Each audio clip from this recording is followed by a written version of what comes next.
Hello everybody, welcome back to SO 36, to our fourth edition of the Romani Film Festival Ake Dikhea. We are here middle in the heart of Berlin-Kreuzberg, and my name is Veronika Patočková and I'm the head of the production of this film festival. We are streaming live from the club SO 36, as I already said, and I'm very pleased to have two amazing guests today with us, who will be speaking on behalf of the two films which you just could see, The Great Raid and Lety. So we will speak maybe another 20-25 minutes, maybe we will have some translations, so things can take more time. One more thing, please vote for the films, give the ratings, because in the end of the festival we will have the chance to give to one film the Best Audience Choice Award. So please do that. You have the possibility after watching the films to click on the button vote for the film. It's very important. And now it's my pleasure to introduce our guests. It's Seo Cizmich, who is born in Italy into a large Romani family, into large Romani speaking family as well. He is a co-founder of the Alliance Against Anti-Gypsyism and the director of Romani Zor Documentation Center and Romanokea Memoria y Cultura. Welcome, Seo. It's very great to have you here. We also have a translation for him, so I maybe make a little break.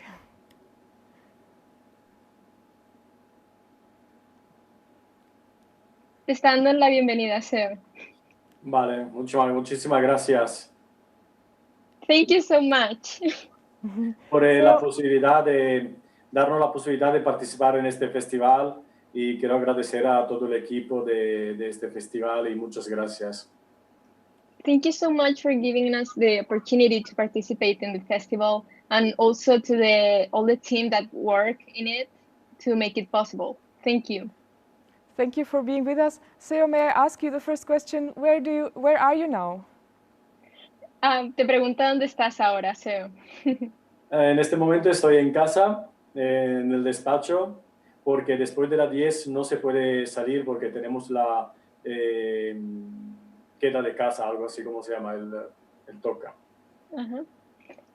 Right now he's at home on his office because in Barcelona we have a curfew and we are not allowed to go out starting on 10 p.m. All right, I see. So very welcome to Barcelona as well. We are happy that we can at least meet in internet. Yeah. Our second guest is Renata Berkyová. She studied Romani studies in Prague, and she's working at the Institute for Contemporary History at the Academy of Sciences in Prague. And she is the representative of the film Lety. She has been dealing with the topic of Lety for some years. 2014, she made her film about Lety, her first film about Lety, called Roma in the Shadow. Welcome, Renata. Where are you now? Hello, everybody. It's also my pleasure to participate this discussion. Now I'm in Prague, in the Czech Republic, at home with my sleeping kids. Okay, so we don't want to wake them up. We just hope they will stay sleeping. So it's great to have this connection from Barcelona to Prague and to Berlin. Very welcome.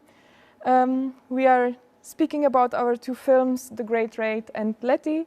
It's not an accident that we put those two films together, because they show the continuity of persecution and oppression of Romani people through centuries and across the whole Europe. But it also shows, both films show also the great power of resistance and of fighting for rights. I would like to start with the film Great Raid. It's actually based on a raid which happened in 18th century, 1749, excuse me.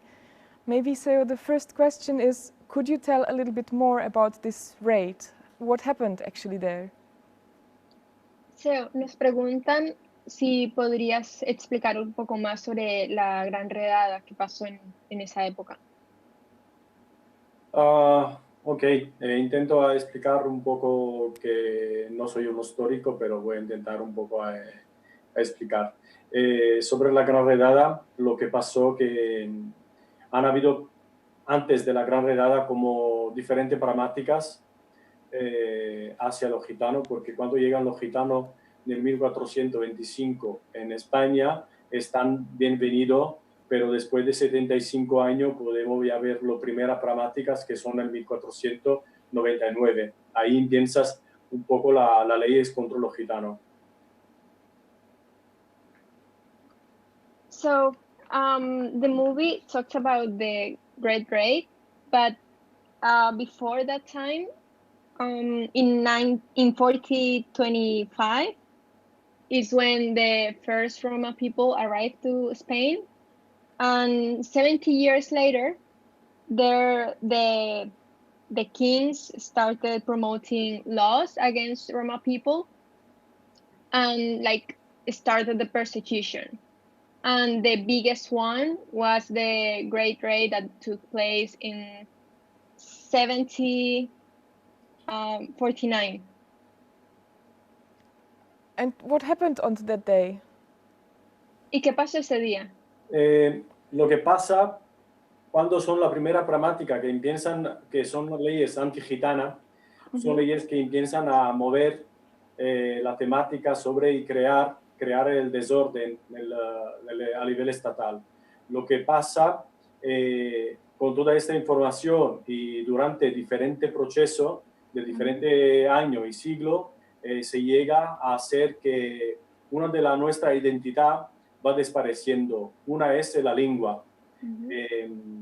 Pero llega en 1749 que podemos hablar de la Gran Redada, que es el gran proyecto. Es un proyecto, es el proyecto del antigitanismo en masa, donde llegan a coger más de 12.000 gitanos en toda España. Que durante esta problemática nos hace ver cómo toda esta información, toda esta, va a llegar hasta a un proyecto tan grande, que es el Buyout Tardipén, que creo que aquí los gitanos, lo que tenemos que pensar a mencionar, porque la redada es un nombre que creo que viene de hacia fuera.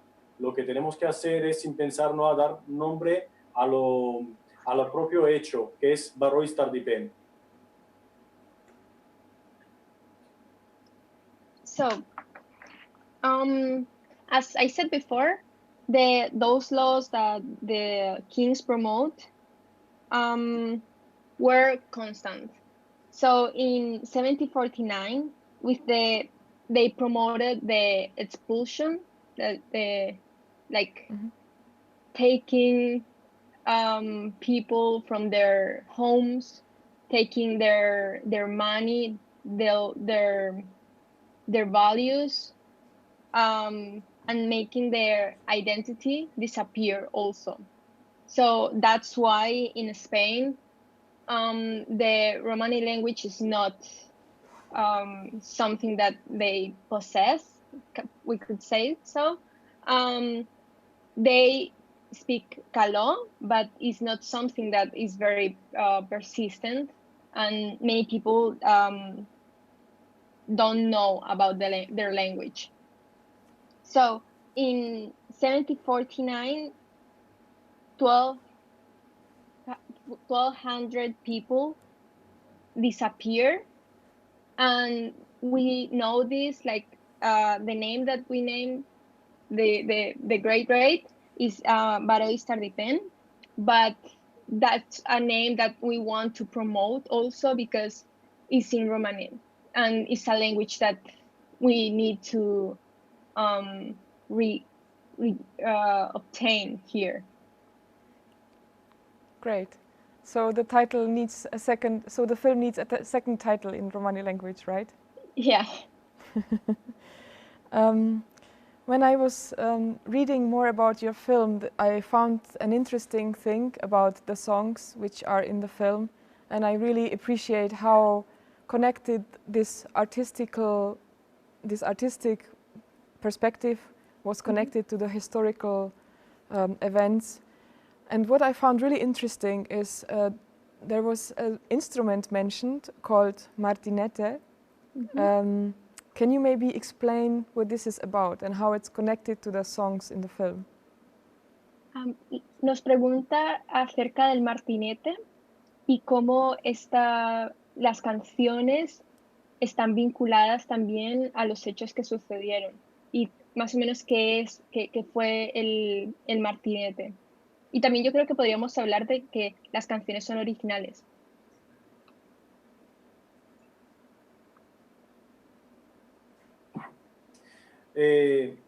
Lo martinete es un símbolo de reivindicación y de protesta, ¿no? Hacia una noche barbárica, porque el 30 de julio, cuando los reyes católicos, Fernando VI, firma este documento, que todos los gitanos de España fueran sacados de su casa, y mujeres y niños llevados en la cárcel, en la prisión.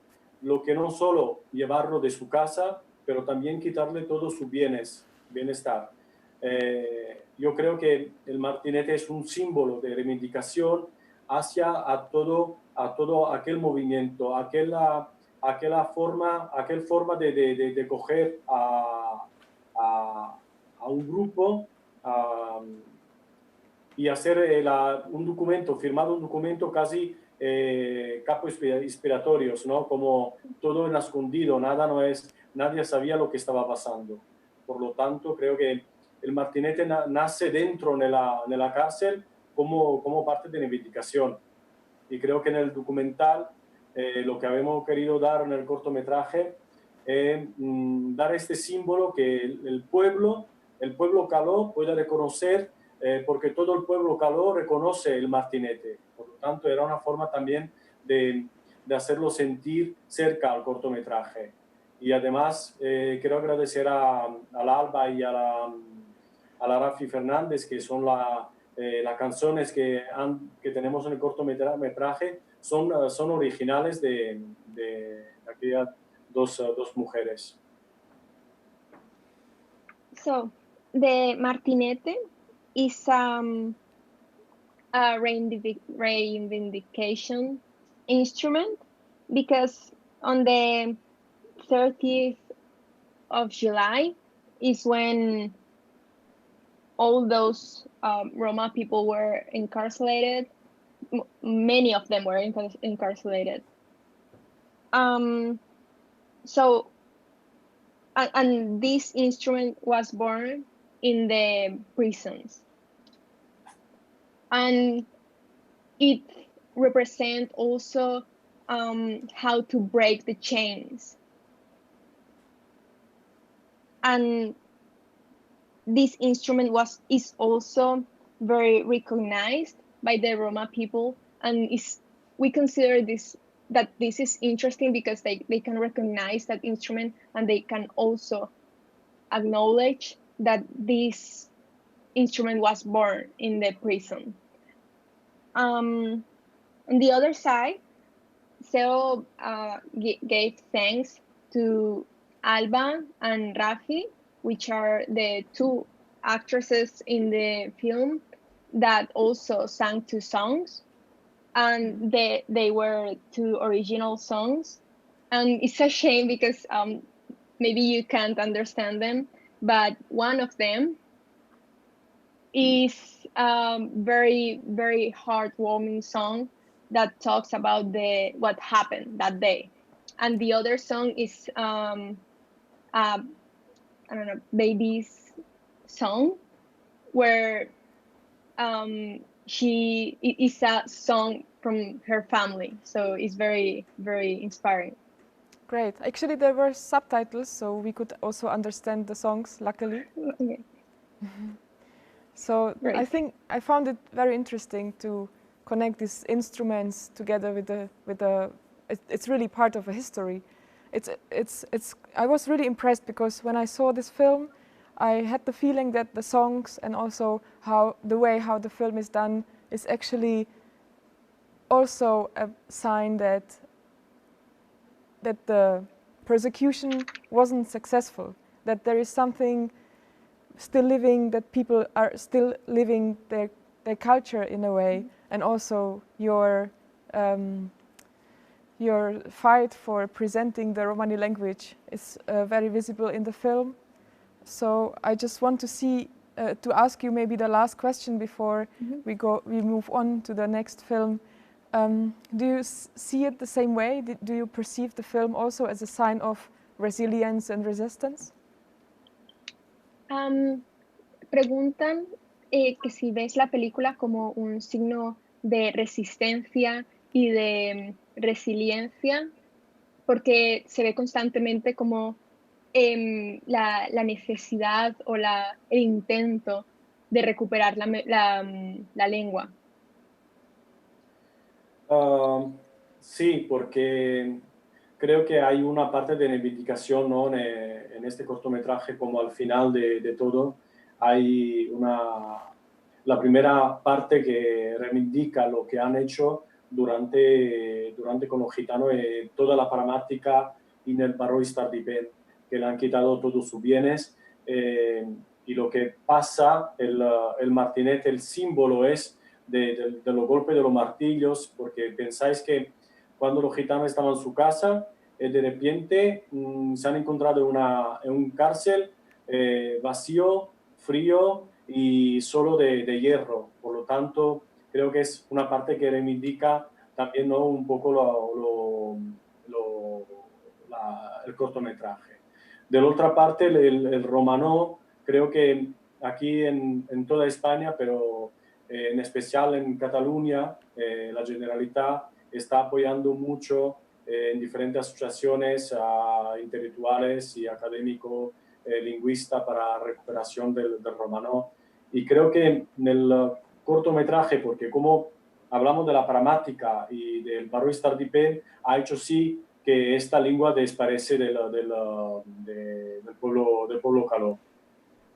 Yo creo que en el final del cortometraje hay una parte de reivindicación en romanó y es un mensaje a las instituciones, a aquellas leyes del pasado, y es una forma también de crear una parte de sentimiento con la comunidad romaní de España, porque no se trata solo de hablar el romanó y recuperar el romanó. Es una filosofía tan académica, pero sino también del sentimiento, desde el corazón, porque creo que el romanó es un poco la nuestra tierra, ¿no?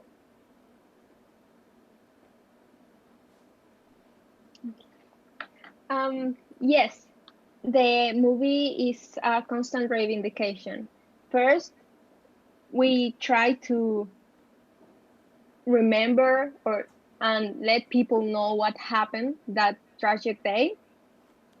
And also with the song of the Martinete, as we were saying before, it kind of reminds people how things changed and how an instrument that is so simple, we could say, can mean a lot. And the change, as you can see in the film, from a heart and the heart and the warmth of the home, and how it changed to the cold of the prisons and the suffering of the people. And on the other side, the reivindication about the language. We said before, in Spain, the Roma language is almost lost. And although the governments are constantly trying to promote the language in different type of ways, it's a difficult work. And it's like a message to people in Spain to keep their language, to know a little bit more about it and to learn it. Great. And to take that feeling of belonging to the language and belonging to the land that it could be our language, because that's what makes the Roma people like one, the language. Great. Thank you very much, Seo, and also Andrea for your translation. That was about the film Baro Istar di Pen, if I say it correctly. So now the film has also a second title. Thank you very much for being with us. Thank you. We will be very happy if you stay connected and also connected with Renata, who I welcome again. We will be speaking now about the film Lety. Renata is one of 3 directors, actually. I would like to mention the other 2 so they don't feel left out. They are František Bikár and Viola Tokárová. So maybe we say hello to them wherever they are. We actually already have 2 questions from the audience, which is great. Thank you very much for your questions. I will put them to Renata just in a second. First of all, I would just like to ask about the process of making the film, because I think it's an amazing piece of work with all the archive materials, with all the interviews with the survivors and the 2nd and 3rd generation of people who actually survived or died in the concentration camp in Lety. So my first question would be, how was the process of putting together the material and your research, and how was it maybe even to be 3 directors, which might be a help but maybe also a little obstacle? We shot it for more than 1 year, this movie in 2019. And we have collected so many materials, including interviews with politicians and archive materials, what we don't see in the movie, because the decision of what to include or throw out took the most time. And also we spend hours and hours of putting together clips to make it understandable, because this topic is very complicated, and it took 20 years. But I must admit that working in threes has not always been easy. We actually spent a lot of time discussing, often very sharp discussions, which led to redesign of the script. So it was certainly beneficial. In most of cases, we knew where to go and look for some interesting materials, but it also happened that we found unique documentary or photographs that no one knew before. And this was also very surprising for me, that how it's possible that no one has examined it. Yeah. Great. Yeah, it's a unique piece of work. Maybe you told me before a little detail which surprised you during the research, and it's actually related to the first question from our audience. So the first question is, I'm gonna read it. Who were the owners of the farm, and who make the profit from the government buyout of the farm? The owner is a private company. So this company, AGPI, is the main. It's for them is the most beneficial, and also for me it's also very surprising the information about what did the mayor of Lety in 90s, and it was that he sold the land to this company AGPI, and it was during the time when political authorities discussed very seriously removing the pig farm from Lety. And this contract was made unnoticeably,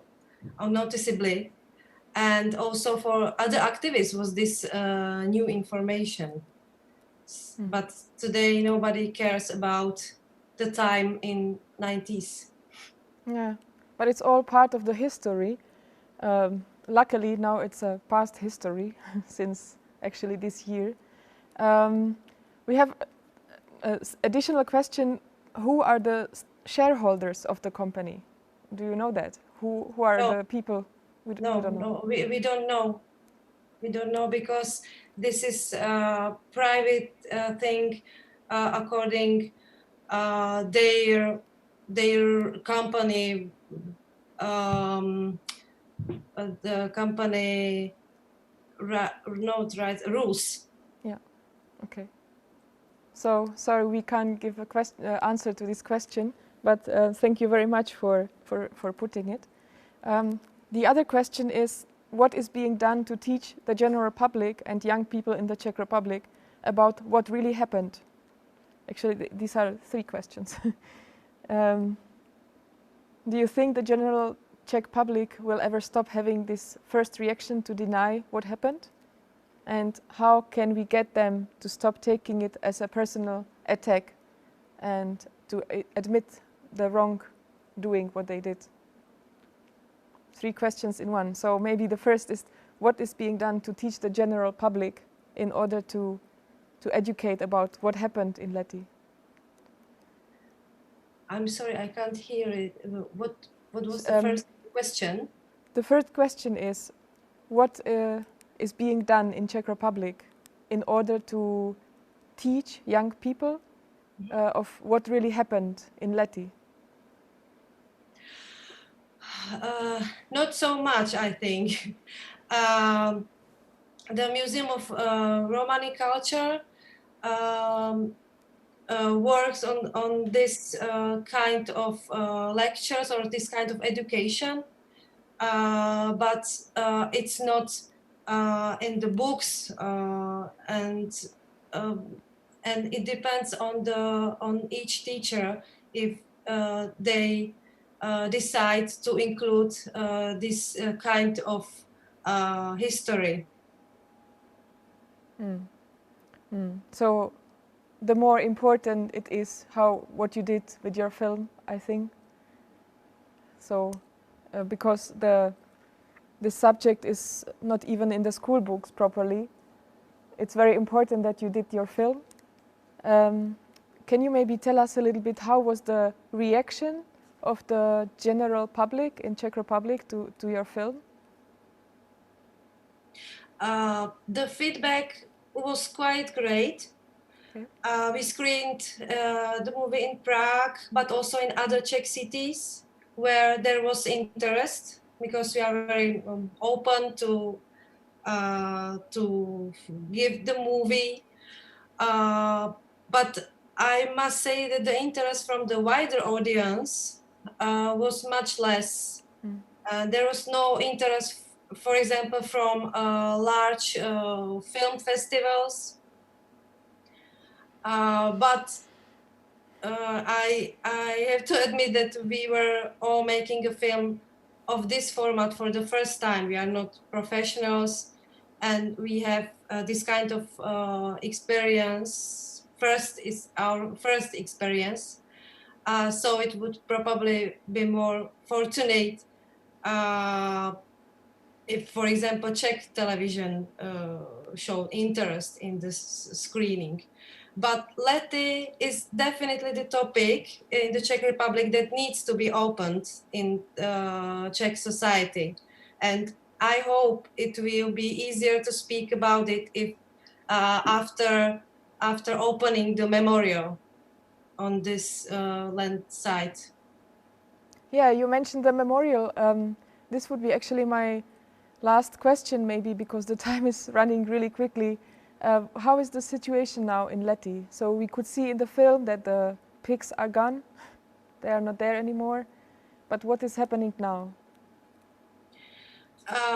First of all, I need to stress that the fact that the film doesn't end with the buyout of pig farm was our intention, because it's not happy end, because the survivors and their families are still they still have to fight for the recognition of their racial persecution.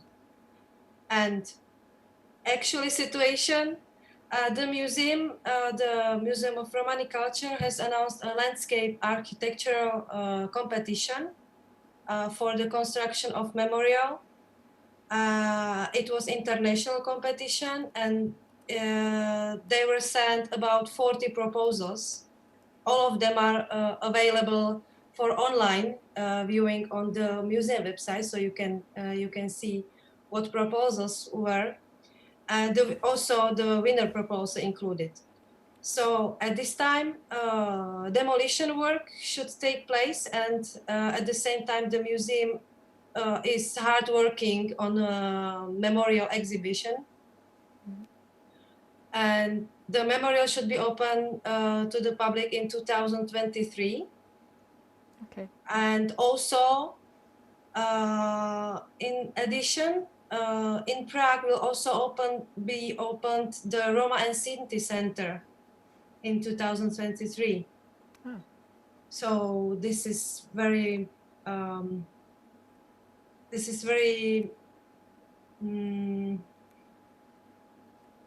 it seems to be an important event, because maybe just for our audience, the Romani Museum is located in Brno, which is the second biggest city in Czech Republic, and in Prague there is completely missing some institution which would represent the history and maybe current situation or the cultures of Sinti and Roma people in Czech Republic.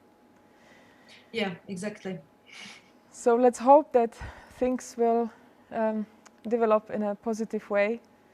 I'm pretty sure that your film will be a great contribution to all the discussions of Lety, and I wish you and the film that it will find a lot of people to watch it. I have to say goodbye, unfortunately, to both of you, or the three of you actually.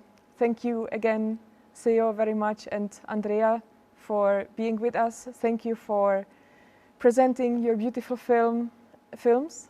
And yeah, let's see you maybe soon when we say again Ake Dikhea. Thank you. Thank you for the invitation. Thank you. So, dear audience, this is actually the end for today, but the festival is still continuing the whole weekend and on Monday. So please stay with us, watch another films. There will be a great panel discussion on Sunday, for example, and a lot of more little discussions after every film. So stay tuned, and we see us tomorrow.